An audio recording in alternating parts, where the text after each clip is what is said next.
Hey everyone, welcome to part 2 of the Astrology of Astroworld Conversations with TESA. First video I'm ever doing involving investigative astrology. So thank you for watching the introduction.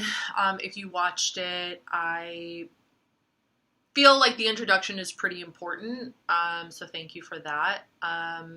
But this particular part is going to dive a little bit more into my personal experiences as a music lover and a concert goer, avid festival goer as well when I was a lot younger. And just overall my whole experience with music and how I've grown from it. How music has helped me and also how it has changed me, and how I have changed as an individual as I've gotten older. Okay, so this part is going to tie in a lot of layers as well, and different dimensions, and it's going to contain commentary on quite a number of different things. I'm also going to get into how I initially got into the Travis Scott Astroworld story, and kind of just comment on, how I felt and how I feel currently in regards to the victims and their families and everything that has unfolded since the Astroworld Fest tragedy occurred. So with that being said, I was born in 1983, so my interest in music was highly influenced by the 90s.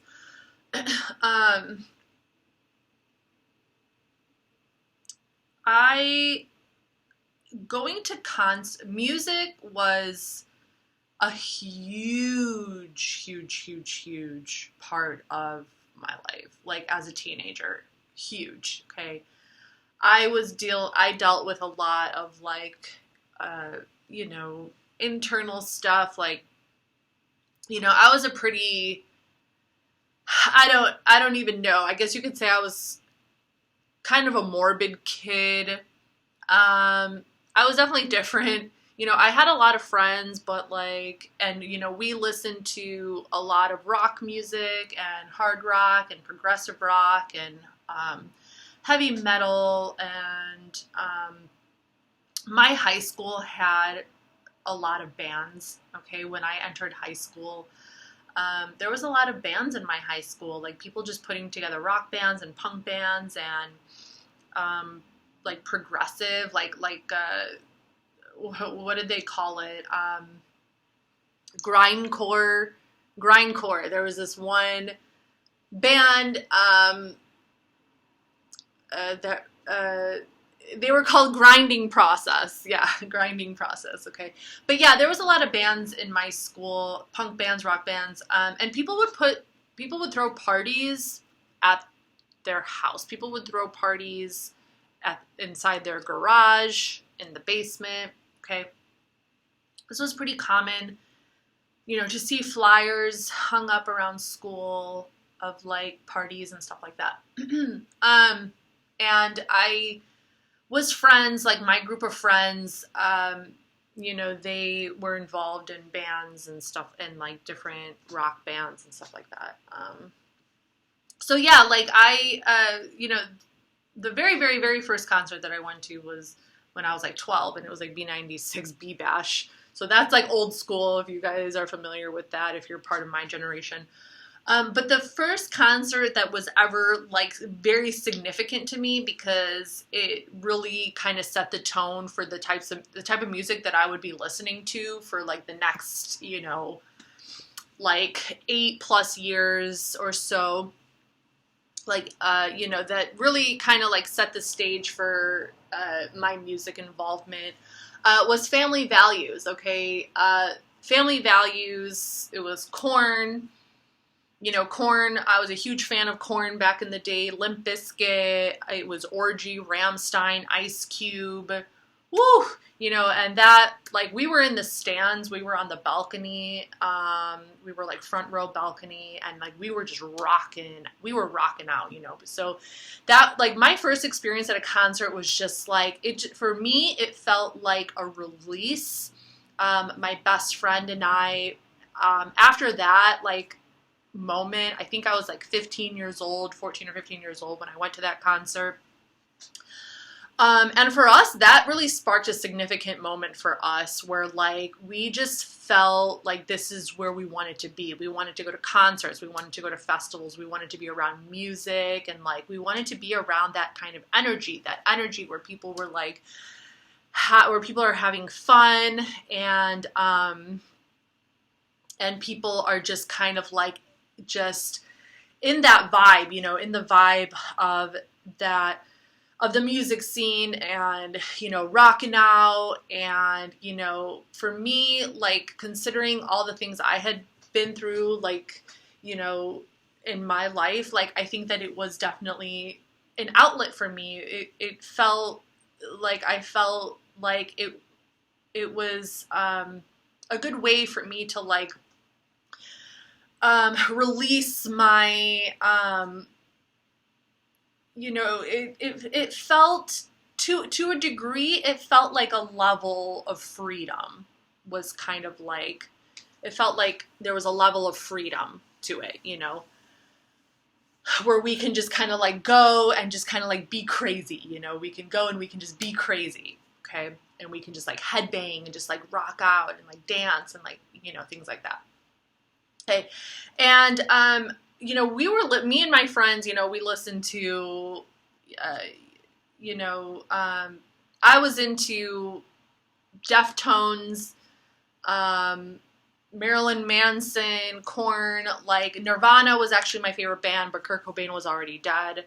Alice in Chains, like, and this kind of spans a period of, like, 8 years. Like, I started kind of getting into a lot of different kinds of music, and it was mostly, like, rock, grunge, like, hip-hop, rap, because at that time, rap did kind of make their cameos in the world of rock, okay, like Korn, Deftones, Limp Bizkit, all of them worked together with rappers, and that was kind of like, you know, and I remember even in 8th grade, at 8th grade dances, there was, like, some rap and R&B that I really liked. But I never really went to, like, rap concerts, okay? So I never went to, the only time I actually saw rappers in concert was, like, during festivals, okay? Or if they were there opening up for, like, a rock band or something like that. It wasn't until I was, like, in my 20s that I really started getting into rap. But by the time I was in my 20s, I didn't really go to concerts as much.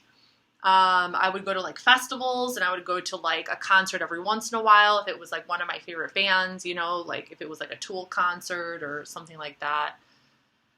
But I would say that, like, you know, throughout high school, though, that was such a big part of just my high school experience. A big part of my high school experience was music and concerts and festivals and going to people's houses and watching people perform in garages. There's a kid who was, like, part of, you know, who we were friends with, who was kind of, like, in and out of our group, who's, and I'm not going to name any names because that's just not my vibe, like, that's just not my thing to just kind of, like, name names and shit like that. Like, I don't even really want that kind of attention anyway. But, like, one kid that went to my school was a drummer in this one band that would throw parties, and he's famous now. Like, he's a lead singer in a rock band. So, yeah. But, you know, so, like, I don't know, like, my experience throughout high school, like, we would go to these, you know, and I've been to big venues where things were sold out, like Tool. I've been to shows where things were sold out, and we were in the pits, you know, we were general admission.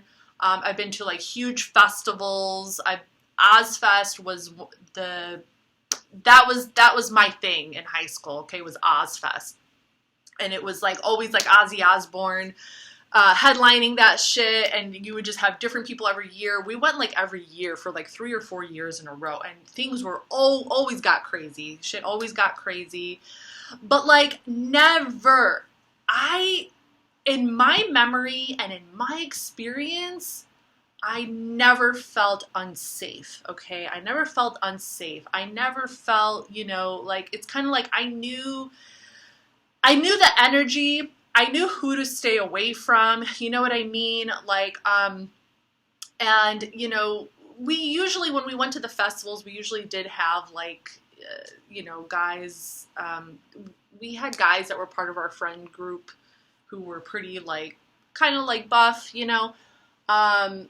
But, you know, we always went in groups, and, but we were never, like, especially for the festivals, you know, we never got, like, that close to the stage or anything like that. But I will say for, like, the big stadiums, but the festivals definitely got crazy, okay? Like, I was never the type of person to, like, really get into the pits. That was not really my vibe. The other people who were in my group would definitely go into the pits. Even my best friend, who was a girl, and we're both the same height, we're both 5'10", we were both tall. She had a lot more balls to like go into the pits, and she did get injured a couple of times. I've been injured, but like not like I've been like bruised and stuff like that, and I've been pushed around, but I never put myself. And it was due to like crowd surges and due to like people pushing, trying to get closer to the stage and things like that, and pushing you, okay? There have been situations where I felt like, you know, and I do suffer from allergies as well as asthma. So like I've always had a hard time kind of breathing through my nose. I've always kind of had, I don't know, like, it always feels like in my lungs, like I kind of had like a lower capacity for like deep, like, you know, my breathing has always been a little, I don't know, like challenging to breathe through my nose and to kind of keep this rhythm going through of breathing through my nose and exhaling through my mouth. Like I would breathe through my mouth a lot. So I was always a lot the one who was more kind of like, I would want to get kind of in the, I wanted to be part of the, of like the crowd, you know, I wanted to be closer to the stage, and I did want to be like near the pits, but I never really had any desire to go inside the pit. So I like being near the pit. To be honest with you, I like being on the outskirts, okay? I like being on the outskirts of the pit. I like being the person who could like, because when you're part of the pits and you're just like circling the pits and you're going crazy and you're just kind of like headbanging or charging into other people, like this is all stuff that I observed, right? You know, you lose control of your body. You don't really have full control of your body. And that's kind of the whole idea, you know, when you go to these shows, is to just kind of like lose control a little bit, is to let loose, lose control, you know, because it can drive aggression and things like that. I don't remember ever witnessing things get out of hand.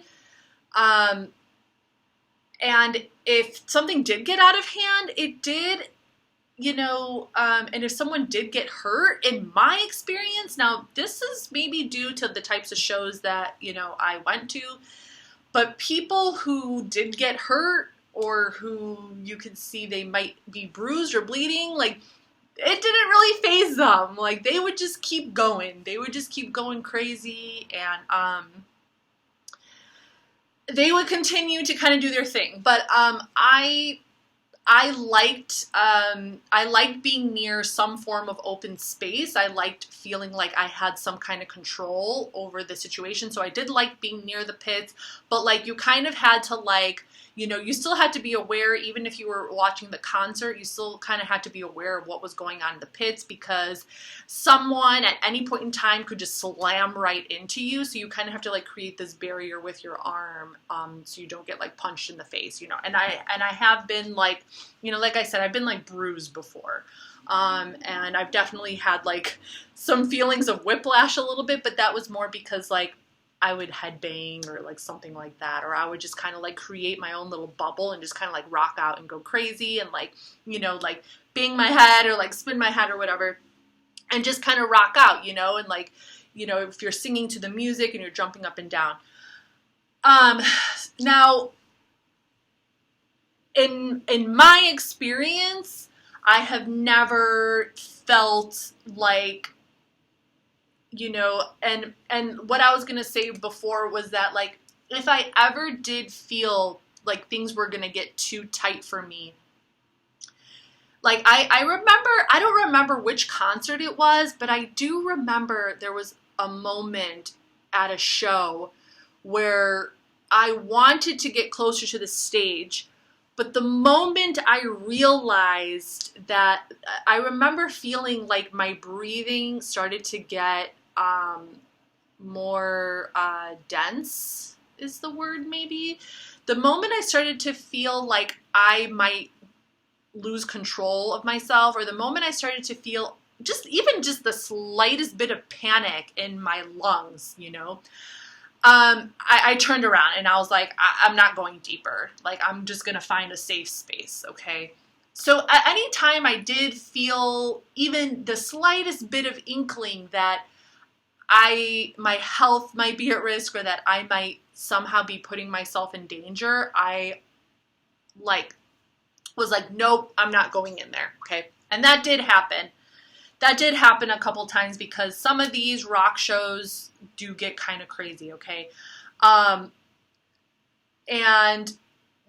somehow I was able to just kind of like, now I can't speak for, you know, other people who might have been, you know, like closer to the stage. I have witnessed people, needing to be pulled out of crowds, because it was too tight for them. I have witnessed, people body surfing out of crowds because they couldn't be in the crowd anymore. Never did, in my experience, did I ever witness anyone like, I like, you know, I might have seen people passed out. I might have seen people just kind of like really tired or out of it. But I can't say that I've seen lifeless bodies. No, not to my recollection have I ever seen like a lifeless body at a concert.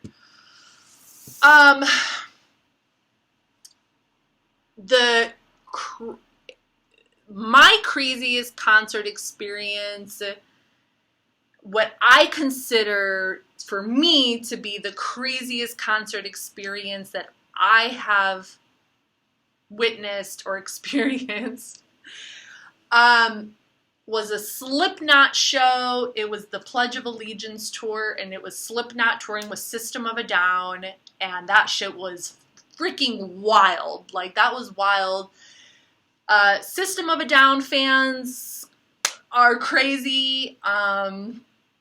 They were very aggressive. I did not get hurt during that concert. I actually had a lot of fun at that concert.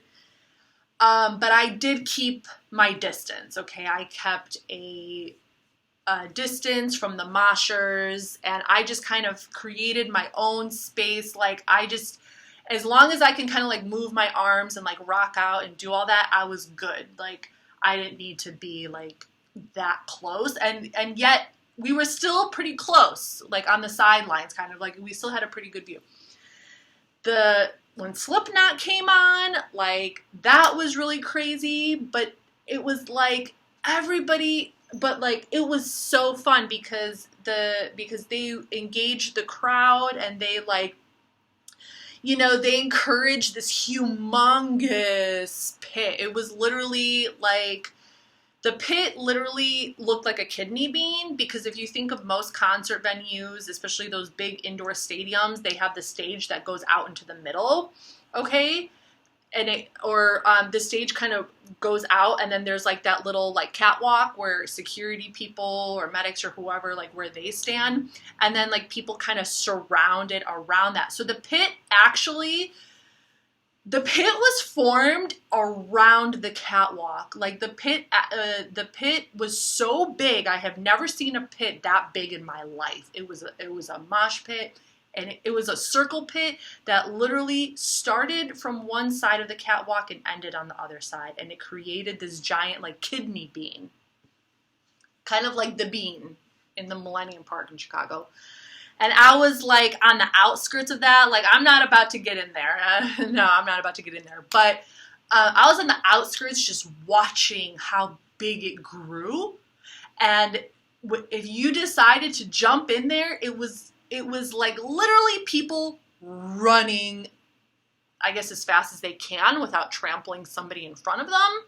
Just like running in this huge kidney bean circle. It was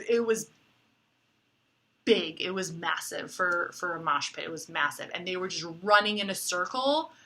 And I was like, holy shit, this is like, what the fuck? Like, this is crazy, you know, like, and I'm just like, you know, having a good time. If someone's, in my memory, I just remember if someone stumbled or fell, they just got right back up. I saw people were helping each other. Like if someone fell, somebody would get them back up. You know, the people that were on the outskirts of the mosh pit would always kind of help someone up if they fell. And there always seemed to feel, it always felt like there was this community, you know. I always felt, I never didn't feel safe. And if there was some asshole who was being an asshole, for every asshole, there were good people around, okay? For every asshole, there was good people around, in my experience. And I never felt, like, unsafe, you know? I always felt somehow that I was being protected, somehow, okay? And I was also pretty, like, even though I never wanted to immerse myself in the actual pit, like, I still felt like a pretty strong girl, you know, because, like, I did enjoy to rock out, and I did kind of, like, I would create my space to where I can just kind of do my thing, and just kind of, like, bang my head, or, like, you know, just, like, put my fist in the air, or whatever. And, like, during that show, like, as the show went on, it did get kind of tight, you know, it was kind of tight. Not to the point where, like, I couldn't keep my feet on the ground, you know, but, you know, and I've been to Tool shows where it was pretty tight, as well, but like I said, never to the extent where, like, I thought that my breathing was in jeopardy, or I thought that, like, my livelihood was in jeopardy, okay? So during that Slipknot show, and I would say, aside from like a Tool concert, that this probably was one of my favorite concerts that I had ever been to. Okay, just because of the experience that I had, and because like the entertainment, just generally speaking, it was just like, it was like exciting and wild and fun and like rebellious, but for me, like all in all the good ways, And like I said, this is just my personal experience, so I have no idea if there are people out there who, you know, suffered mass injuries in these particular wild concerts. And, like, during that Slipknot show, at one point, I remember, like, Corey Taylor telling everybody to get down on the ground, like, to literally squat down on the ground, because he wanted to create this massive, like, wave where everybody, like, jumped up at the same time and just started, like, going crazy. I remember that making me, like, a little nervous, and I was like, oh my god, are we gonna die? Like, I just remember kind of, you know, like freaking out a little bit, but I was also excited, you know, because we all got down on the ground because we were part of the, you know, the general admission and we all kind of get down on the ground, and I remember just poking my head out a little bit, and there's a bunch of other people poking there, just to look around me, because all these people just are down on the ground, you know, because we're listening to the entertainer. And he's like, you know, on the count of 3 or whatever, you know, I want everybody to just like shoot up in the air and like jump up and just like, you know, he's like, you know what song I'm about to play, blah, blah, blah, blah. Okay. And I was just like, and I literally thought that this was going to be crazy. I was like, I might get punched in the face. I didn't know what the heck was going to happen. But then when it happened, and we, like, everyone just kind of did it at the same time, you see this wave of people just go, whoosh, you know, with their, like, fists up in the air. It was, like, really cool. And it felt really, like, it just felt like this surge. And nothing happened, you know, like, I might have maybe been, like, pushed a little bit, but nothing, like, you know, I didn't get punched, or like, I don't know, like there seemed to be a level of consideration for the person in front of you. And for me personally, that was like a really cool experience. That was like, you know, one of the best shows I had ever been to, you know. And then I've been to a lot of small shows with my girlfriend. We used to go to venues all around Chicago, the Metro, the Riviera. We used to go to the smaller venues to see like Deftones, and like I saw Marilyn Manson at a small venue, and like, you know, there was definitely a vibe, you know, there was definitely a vibe. And you know, I've had friends get hurt, you know, here and there, but like, you know, it was like fun for them. It was like fun for them to get hurt. Okay. So, you know, and I think the last festival I was ever at was kind of it was like maybe 7 years ago. I was at Lollapalooza with my friend. And we met up with my brother and some other friends, and, like, we had been doing drugs all day. And we had a lot of fun at that concert, even though, like, it was definitely crazy. We saw, like, Snoop Dogg, and we saw Tool, and Tool got pretty tight. But like I said, like, anytime I felt like things were getting too cramped for me, I would be like, no, we got to move back. Like, and it was never a struggle. It was never a struggle to get out of there. Okay. It was never a struggle. You know, we might have had to push through a little bit. We might have had to deal with a couple assholes being like, it's like, well, what are you complaining about? Now you can move forward, you know? But anytime that I felt a certain level of like discomfort, I would be like, okay, we need to make some space here, you know? So with that being said, right away, you can already conclude that there are areas of these concerts that are a lot more compressed and a lot tighter and a lot more like, you know, risky, you know, and of course it depends on your health issues. If you have health issues, what you're willing to submit yourself to, right? Now, with all of that being said,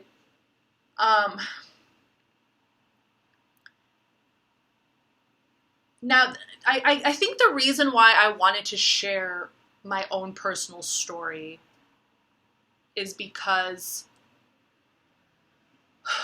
when I started following the Astroworld story, the tragedy that happened earlier this month, and I started listening to these victims, to the people who were part of that crowd, and who have expressed their trauma and their experience as like, you know, feeling like they were questioning whether they would live or not. Like when I really started listening to these stories, and I was trying to listen to as many stories as I could. I like just couldn't even fathom. Like I couldn't even, you know, and it's like I just told you all my experience, you know.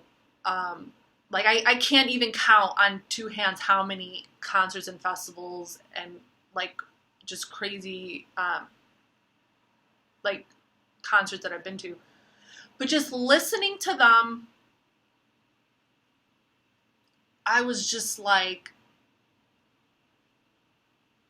I couldn't even like imagine, like I couldn't even bring myself to understand what that felt like for them.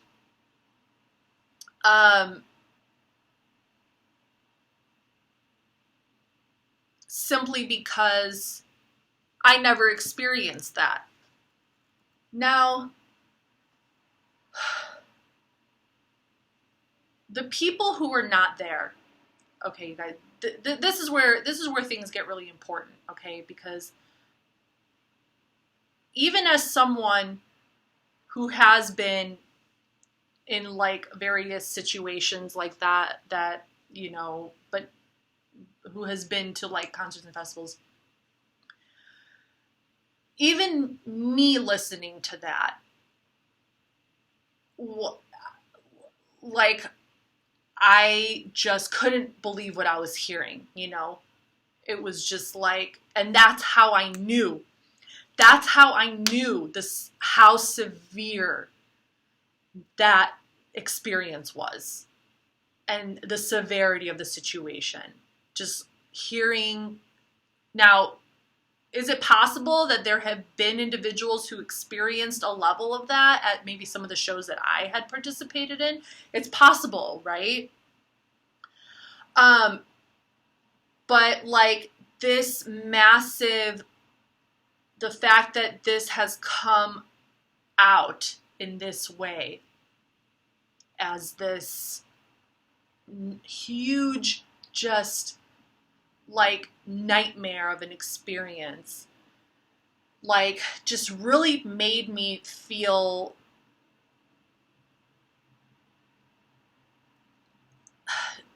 like it made me feel a sense of responsibility, but not like it made me feel it did make me feel a certain sense of responsibility, okay, because I had been, you know, as a concert goer, as someone who loved going to concerts and festivals, who loved to rock out, who loved to like get a little crazy, of course without, you know, any kind of desire to hurt anybody, but just like for myself, I like to like get a little crazy. It just like, I just felt so immersed in these stories. Like I needed to hear these people tell their stories, okay? I felt a certain like drive and a certain I felt responsible to listen to these stories. I felt a certain sense of responsibility. To hear the victims who became traumatized by the event, to hear them speak. And that kind of led me to feel like we all have a responsibility to listen to this. That made me feel like every person in the world, or like every person, just in general, like we have a responsibility to each other to listen to the stories and the experiences of people who are being faced with the possibility of their own death, okay? And this kind of ties into my introduction.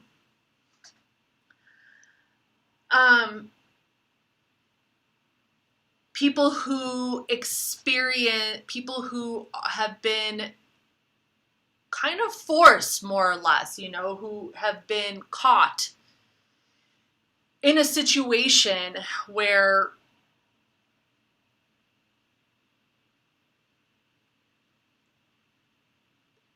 escape seemed impossible. It seemed impossible. I never felt that, ever.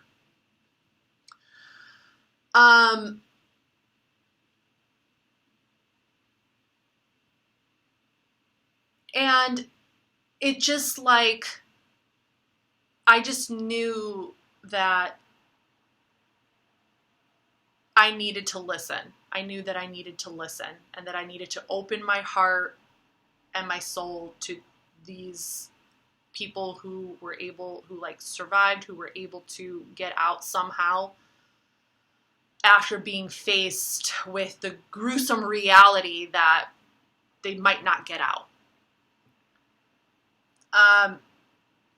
Every single one of us as humans, as individuals, we will never know exactly how that felt. So when I hear that people are getting comments saying like, oh, stop exaggerating, or you should know that that's how concerts go, or you should, you know, like, oh, like, what did you expect? Or I don't know, like anyone who, if any one of these, any comment that is like, just completely dismisses the experience here. I just want to put out, like, I just want to say, like, that is some, you know, that is some ego shit right there, okay? That is some ego shit, and I'm about to wake people up, because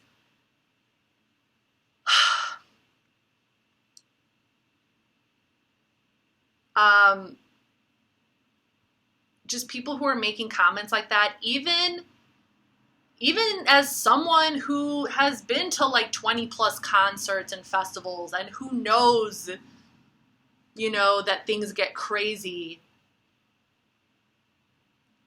I just feel like the people who are making those comments are coming from a place of denial of their own human nature, maybe, or some kind of like, that they might have some kind of ego complex where they think that somehow they are above death, that they are above these experiences, that they maybe think that something like that can never happen to them, or for some reason, maybe they think they're invincible. I don't know.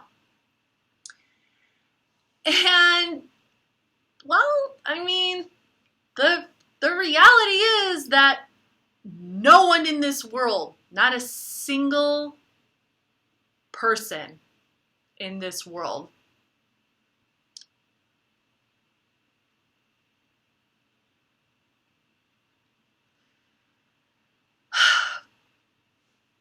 I just need a moment before I say this, because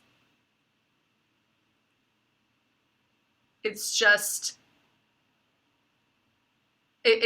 so significant to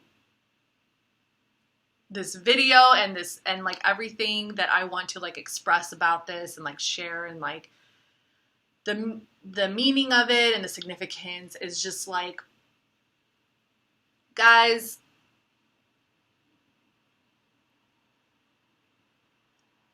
yes, tragedies happen, okay? Tragedies happen, and sometimes people die in the worst ways possible and in horrible ways, and like too young, or, you know, there are so many different ways. There's so many different catalysts for death, okay? But there is also a common truth. There is also this common truth that we will all die one day, okay? That we will all inevitably have to face our own death. Whether, you know, and listen, you don't have to watch my channel. You don't have to watch me if I touch on subjects that are too hard to hear, that are too, like, morbid. Okay, I've said this so many times, there's a reason why my name is TESA Taboo, because I will touch on those subjects. Because this is important to talk about. This is important to talk about. This is why I started following this story and why it resonated with me.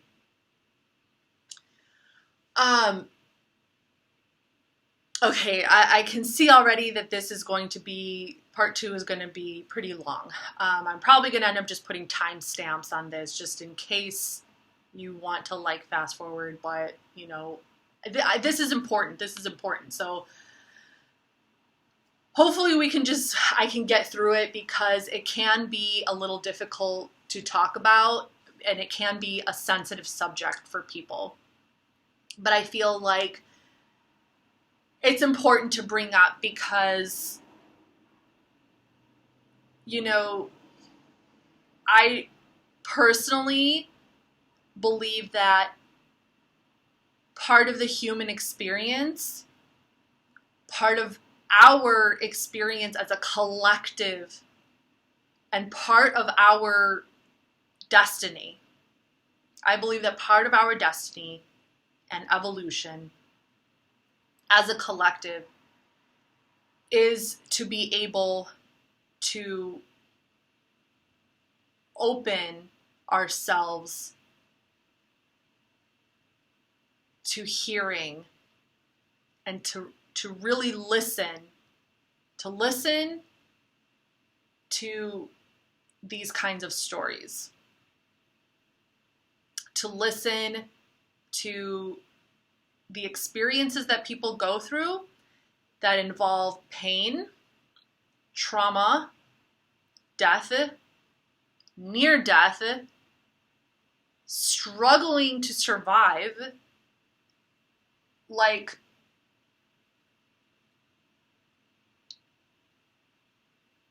it's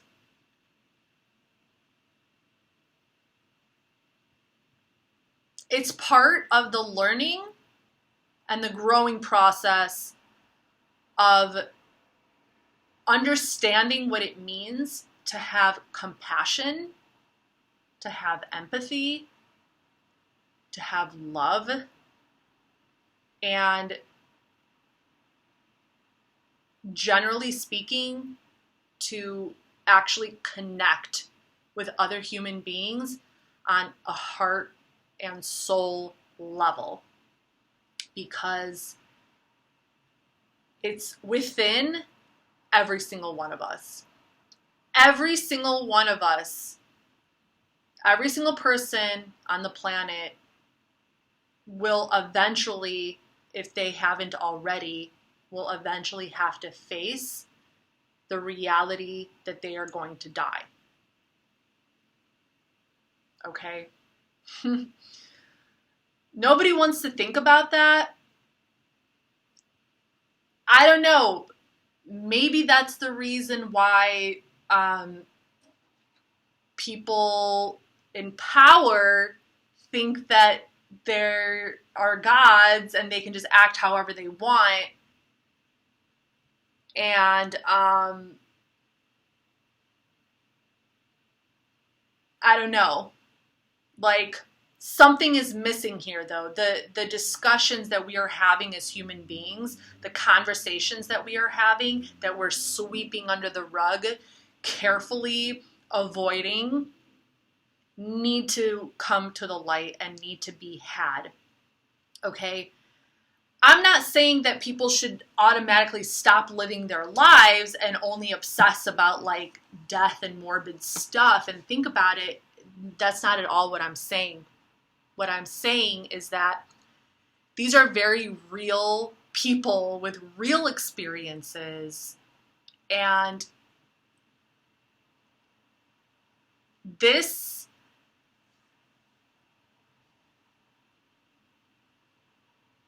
tragedy that happened to such young people, this type of stuff happens to people every single day in certain parts of the world. Okay? Every single day. And it's like, I'm not here trying, I'm not trying to like say, I'm not trying to like use this as like I'm just trying to wake people up, okay? Like, I'm not trying to use this as a way to like bring some other particular like event or thing like up into the light. But also, you know, yes. But also, yes, I am doing that. But I'm not like mentioning any specific event. That's up to you guys to do the research. That's up to y'all to like figure out your own your own journey in this.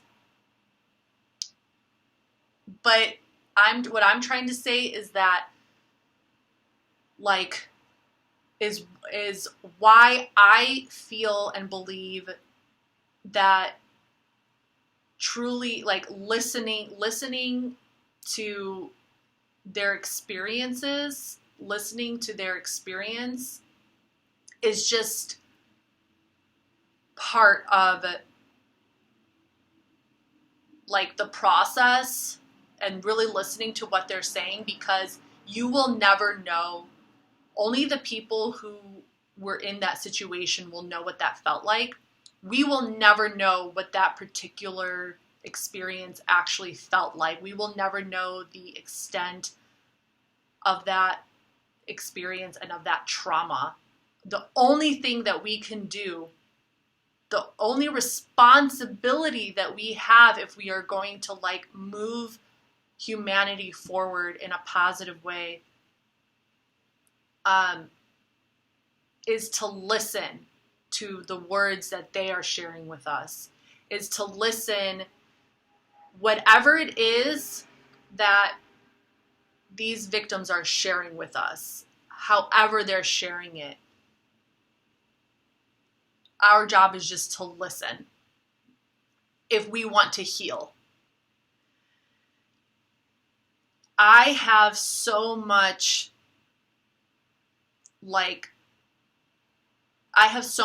deep love and compassion and empathy for those who had the bravery and the courage to go to a news source or a media outlet or a social media platform, or even film their own video and like post it on whatever, TikTok or YouTube. Anyone who kind of like went out and did that. That took a lot of bravery, and I have so much gratitude and appreciation for that. I have so much gratitude and appreciation for those who came out to like tell their story and to share their experience with the rest of us. because I know that it's going to help with their healing process. And while it's helping their healing process, it's going to help the collective's healing process. If you know what to do with it, I guess, is the best way to put it. If you really allow yourself to learn the lesson of compassion and opening, and allow yourself to open yourself up to the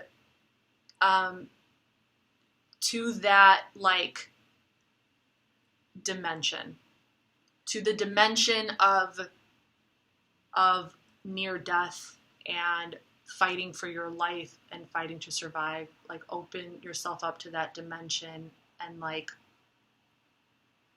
understand that that dimension exists for everyone. And the possibility of it exists for everyone. Okay? It's part of like the learning process. It's part of the growing process of being human. And it will help us in our healing as we move into the future and as more shit gets revealed. Okay? Death is not foreign to anybody. We all know that death is a part of life.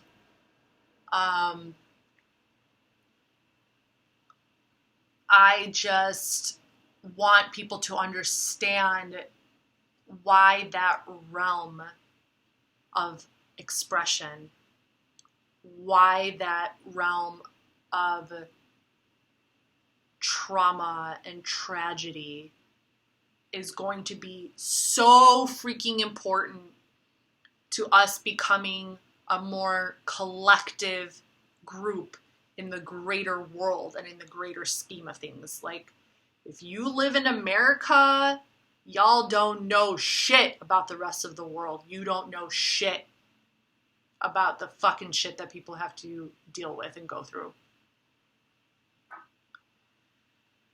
This is a video that carries many layers because it's all significant, and because,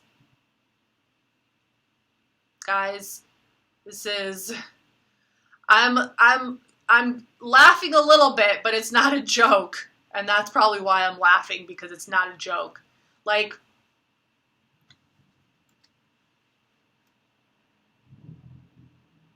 you know, if we really want to open our hearts, we have to welcome, or we have to feel compassion and welcome tragedy. Like, we have to, and I'm not saying like, I'm saying like we have to be open to listening to other people's stories and things that they have gone through and experienced. And it's part of it's part of the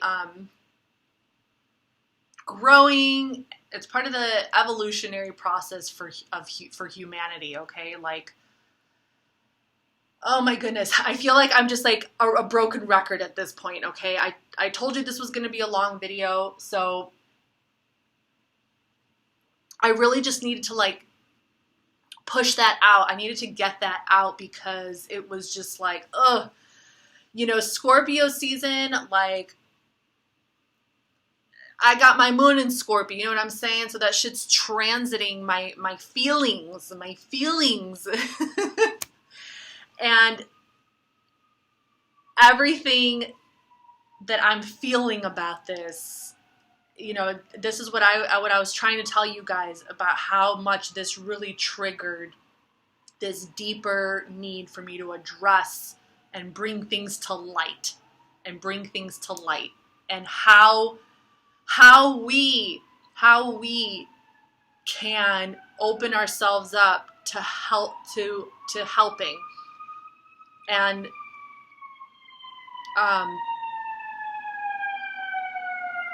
how we can open our heart, okay? Open our hearts, because it's going to be so important to open your heart. The heart is what is going to help the healing process of these horrible events that take place and experiences. Because, guys, like,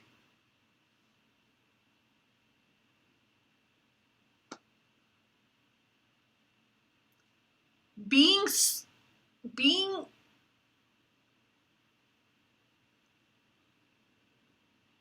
squashed, being completely cut off and cut out from air,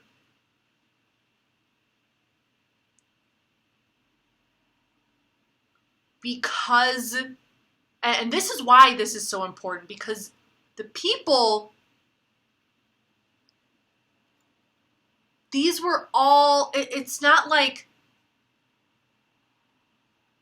they, it's not like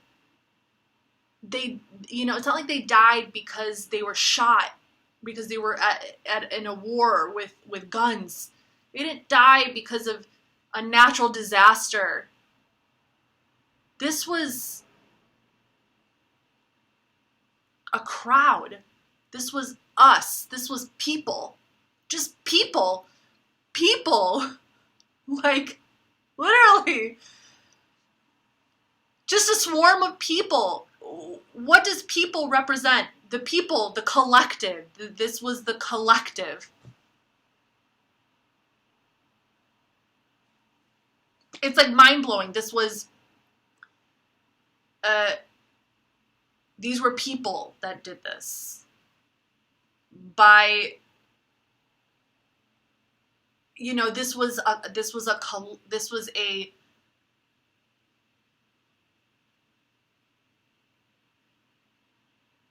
this was a collective mentality, of the need to, like, push,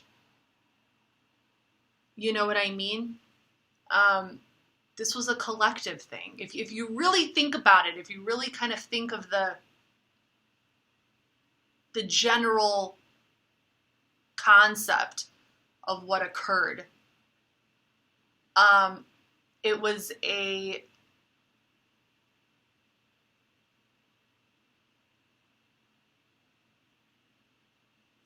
I keep doing this, and all I'm thinking about is the freaking Travis Scott stage with the freaking hands. Oh my God, like, but do you know what I'm saying? Do you understand, like, what I'm trying to say here? Do you understand, like, that this was a mob? This was almost a form of, like, I don't want to say, I'm not going to use the word war. I'm not going to use the word war, because this is not war. This is not war. You guys don't know war. War is something different. War is something different. This was not war.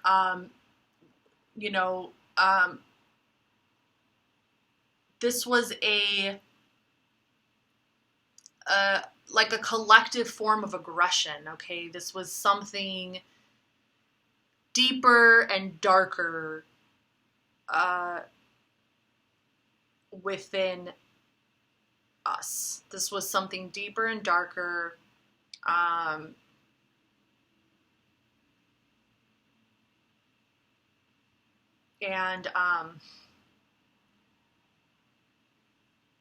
that occurred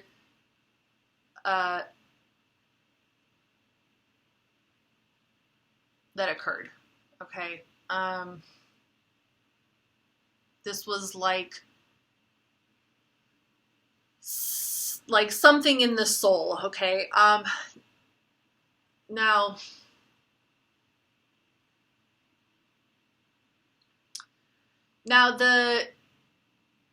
I mentioned that I was also watching like the perspective of like lawyers and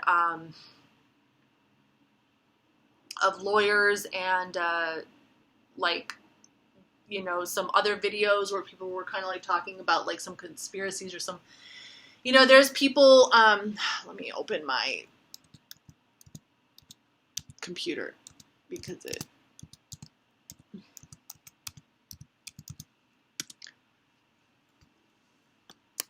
okay, so yeah, is it working? Okay. I don't know why, like, I'm having such a hard time getting my words out. I guess I'm just still so, I'm just really trying to like tap into what that energy might mean, what that means as an energy, okay? And as an energy, it's a mob energy. It's like it's very Aquarian. And and the other reason why I feel like this is important is because we are about to in literally like 3 years, we are entering Pluto, the planet of death and destruction and everything, is entering Aquarius, okay? We saw when the great conjunction happened between Saturn and Jupiter in Aquarius, we saw the type of shit that started happening. When Pluto enters, this is a mob. This is, I was listening to the lawyers, and I get it, like that.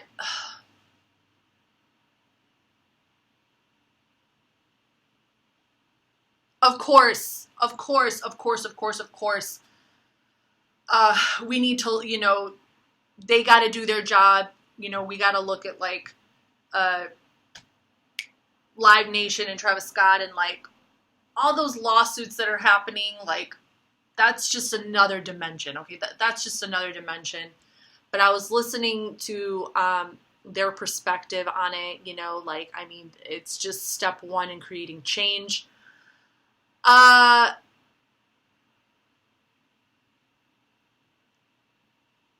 But like also there was in addition to that, people were putting out videos about how, like, breaking down the symbolism, about how it was like ritualistic and it was demonic and it literally felt like they were in hell and it was evil.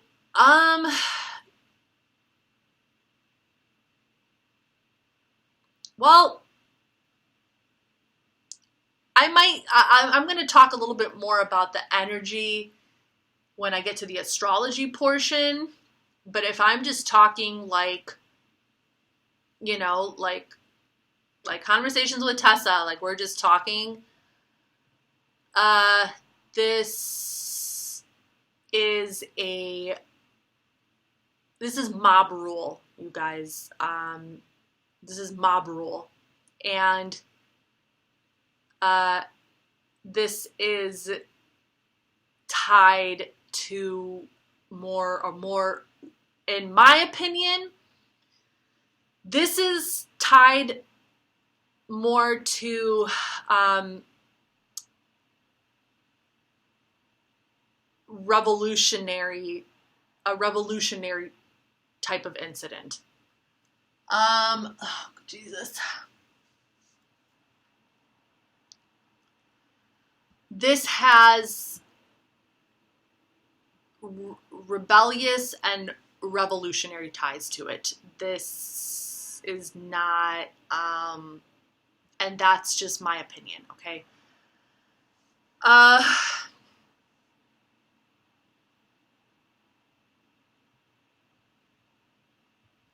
What else can I say before I begin part 3, which is the astrology? Because I'm probably going to have a conclusion to this video, in all honesty. I'm probably going to have, like, a part frickin' 5. Like a conclusionary kind of thing. But if I were to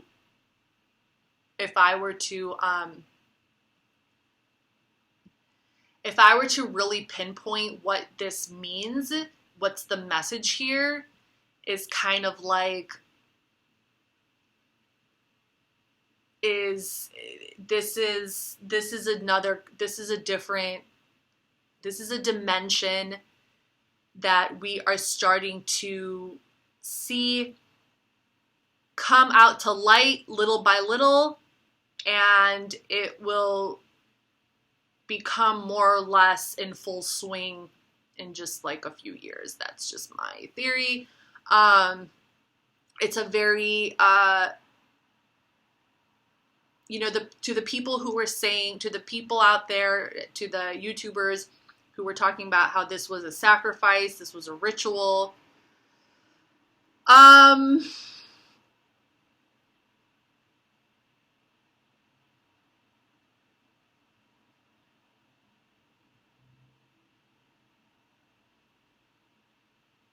My only comment to that is that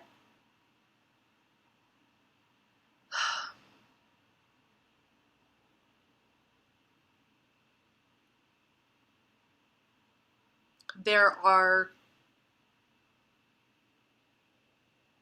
a lot of people out there who are angry and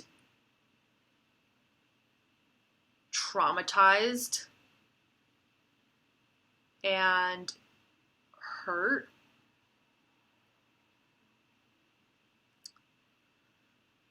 and want blood and want revenge, and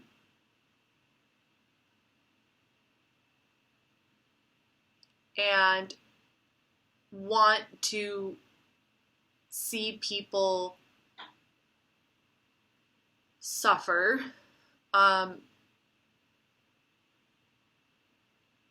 because of the injustices that were done to them.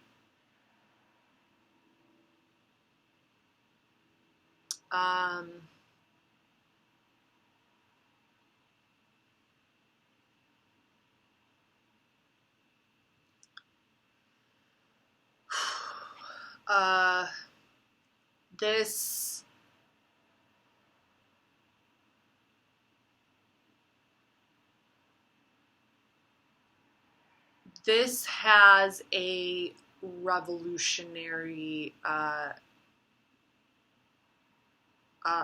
to it, okay? This has a mob rule kind of vibe to it. This has a pedestrian war kind of vibe to it.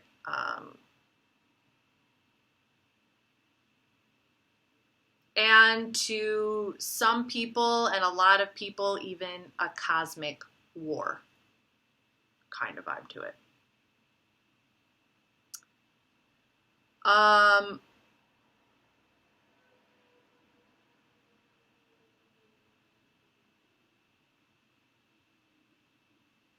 I think that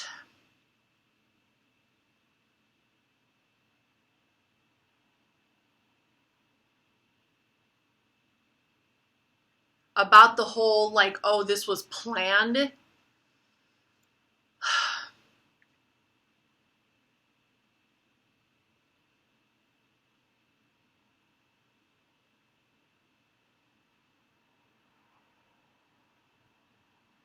To a degree, and in some people's perspectives, I would say, yeah.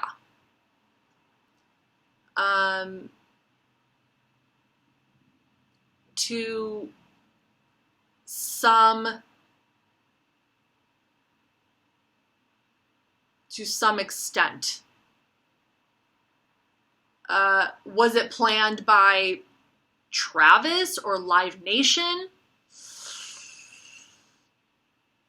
That I cannot speak on, really. Like,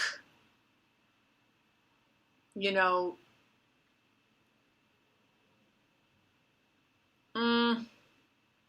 I don't think so. I don't think so. Is it part of someone's plan out there in the world? You know, now is not a time to be naive, you guys. Now is not a time to be naive. Okay?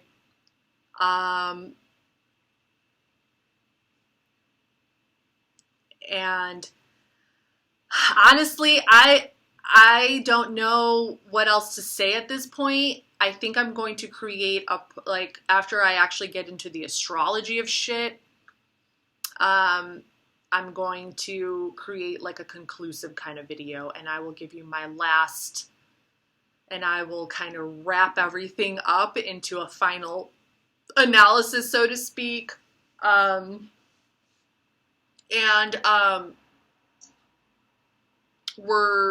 And you know, just kind of go from there, because at this particular moment in time, I just like this video. This part 2 is already 1 minute and 11, or 1 hour and 11 minutes long. So, and I can just sit here and like try to conjure up my feelings, what I feel intuitively. I can just sit here and just keep conjuring and keep conjuring.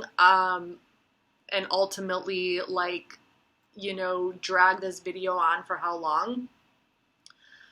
And really, like, say, just start talking, just like, blah, blah, blah, blah, blah, blah, blah. But I'm going to pause this part right here so that I can just kind of, like, collect myself and really just kind of try to figure out, like, what the fuck I'm feeling right now and what's going on inside me right now.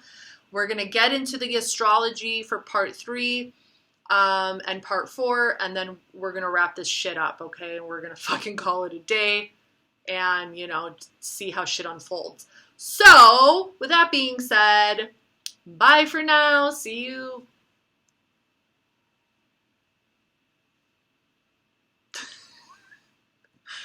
I don't want to say it!